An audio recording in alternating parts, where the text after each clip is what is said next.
I learned a few things in the last couple of games we played. Against the Cleveland Cavaliers, where it was pretty damn close for a while, and then the Cavaliers just had too much juice, to put it bluntly. Even though that doesn't technically mean anything, but it's fine, don't talk about it. We're just simply not good enough to take on a team like the Cavaliers and actually beat them. So we're definitely not title contenders as of right now, but that's okay. I mean, I don't expect us to be in, the second year of this thing? I mean, to quote the 76ers, you do have to trust the process. We're still a decent team, though, and I actually think once you get past the title contenders, there's a whole group of teams in there. I think the Utah Jazz are one of them. I would say that we're a part of that group as well, as we've been seeing that we've beaten some Western Conference rivals. We've also lost to some. And DeMarcus Cousins is the one X factor for us that a lot of other teams in the West just don't have, which is that top 10 player. But if we really want to win a championship, we're going to need more than just Boogie. So I decided just to look into the future a little bit and see some potential ways we could pair up DeMarcus Cousins with a second star player. And it goes right to the New York Knicks, who are crap in the bed as of right now, and it seems like this season is a wash. Carmelo Anthony is still going, and he's still one of the best players in the league. And he is saying that he's probably going to test his value in free agency. So Melo has said, all right, Knicks, you've had enough time. You've been trying with the Derrick Rose thing, the Joakim Noah signing. It has not worked. I have one more opportunity to really go to a team to win a championship. And it seems like as of right now, he's going to be going to free agency. So Melo is immediately one guy that we could look to acquire this offseason. And he would definitely be the second star that we would need. And there's also Isaiah Thomas. Me being me, I don't have the thing that says he's a 1 year left and all that. Take my word for it, he is. And also, don't notice the fact that Michael Carter-Williams is on the Bucks. Don't worry about it, it's fine. Isaiah could also be the scoring point guard that we could use, who, funny enough, was at one time a member of the Sacramento Kings. These are just a couple of guys that we could potentially go for. And if we're looking at our contract situation, we are going to have to give Boogie about $25 million or so, which I'm happy to do.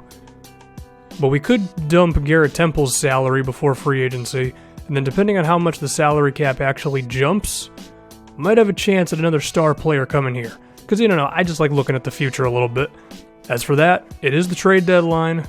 We're getting offered Dwight Howard and Kevin Martin. I'm going to say no to that one because I don't want or need Dwight Howard right now. And I'm especially not giving up Bogdan. But the backup point guard position is still the one question. We've been giving Shabazz Napier more opportunities lately, and he's been knocking it out of the park. You'll see in this Cavaliers game that I'm just a bit more aggressive with him, taking outside shots, and you will see in this game coming up that I really want to see if Shabazz is the right backup point guard for us, because if he's not, that's probably the one move we make with the trade deadline about to come up. We're in Houston. We're in James Harden's territory. Fear the beard. I'm pretty sure James Harden never planned on growing his beard out that much, and then it got to the point of no return. If he shaves it now, he'll be...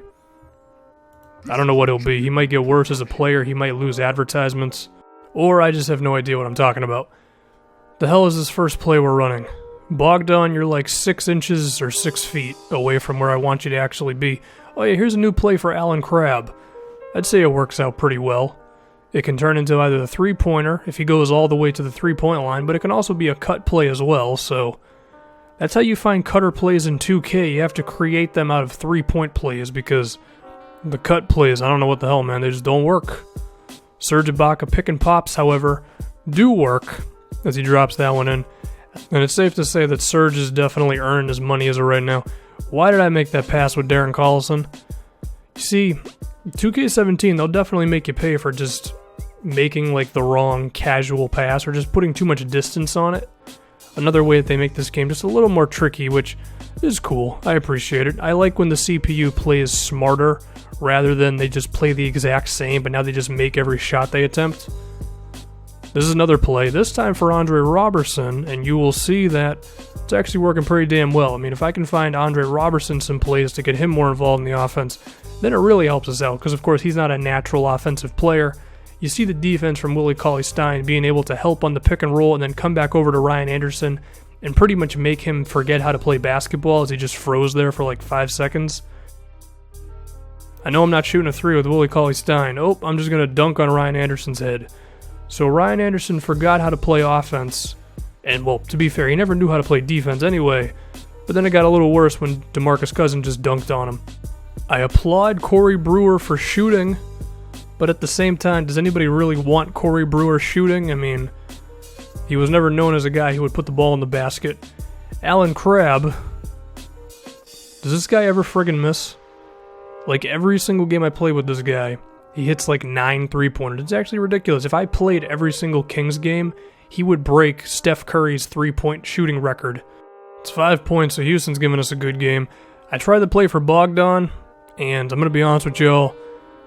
This shot that I'm about to attempt, it actually goes in. I have no idea how the hell it does.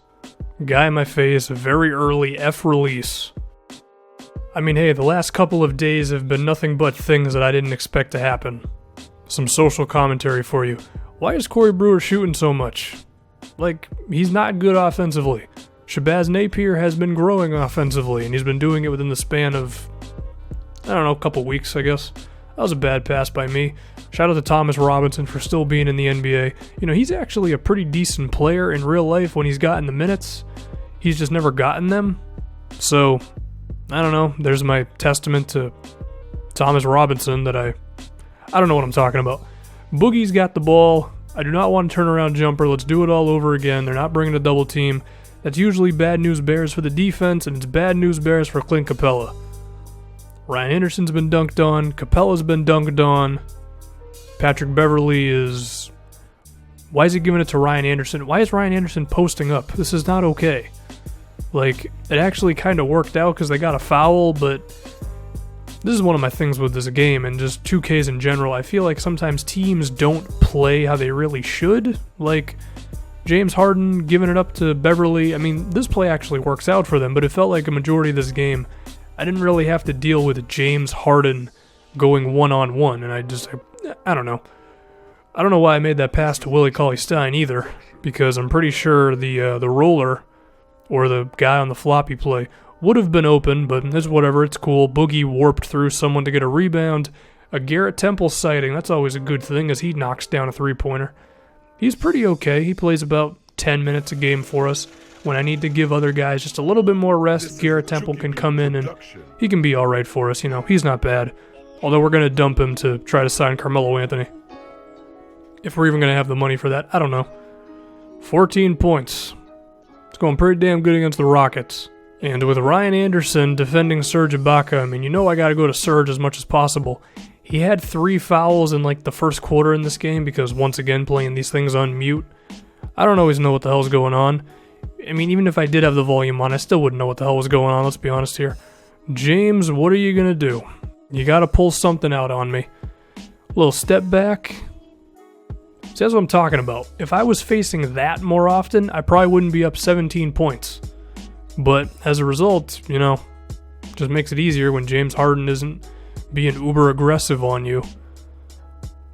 And I think Bogdan ends up being open here. Nope, never mind. See, I don't even know what I'm talking about on footage that I've already seen, because it ends up with Serge Ibaka dunking.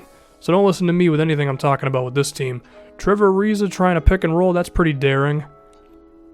And I just fell asleep on defense as Ryan Anderson got open. I'm sure that was the exact play the CPU wanted. They said just wait for him to fall asleep somewhere and we're going to hit him with a 3-pointer.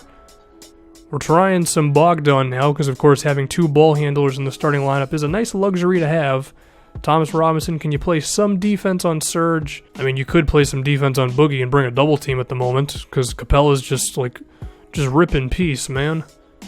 If I can drop a meme on you for a second, like, if you're not going to bring a double team on Boogie, there's not many big men who can deal with him, and what the hell was that defense by myself? See, that's the type of play that I would normally edit out of the video because that defense was horrible. You know, I would have been better off just letting the CPU do it with Andre Robertson right there because, I don't know, that was really bad. But hey, you know what? It's cool because I think Shabazz Napier ends up with a 3-pointer on this play. Wide open, excellent release. I think Shabazz might be earning his spot on the team. I don't know if we have to make a move for a backup point guard because he seems to be doing pretty okay. Ryan Anderson trying to live his dreams of being Hakeem Olajuwon once again. I don't know, man. I'm pretty sure that real life Ryan Anderson knows he can't post up, but whatever. Holy hell, Shabazz Napier. I was feeling very confident on that shot. I also had to shoot it because the shot clock was going down, or, the game clock. I think Shabazz is pretty good. Now this play that you're going to see coming up is probably the best play the Rockets have done all night, which is literally Clint Capella walks forward. Interesting thing, if you've ever played 2K, and I'm going to assume you have if you're watching this video, that simply walking in a straight line or just walking like diagonal and never sprinting can actually be a legitimate thing against the CPU. Like no move, nothing, just literally walk with your left analog stick. And before someone does that and becomes like the best 2K player in the world, Patrick Beverley's looking like the best player in the world. I mean, he might have shot the ball more times than James Harden in this game. That's what it felt like sometimes. Scal Labissiere with some defense, I like that. Robertson, I don't know what that was, but I do know that Shabazz Napier can't friggin' miss from 3. And if he's going to keep on hitting those and still doing those Willie Cauley-Stein alley-oops that I'm pretty sure we got another one in this game, I didn't show it in the video for whatever reason.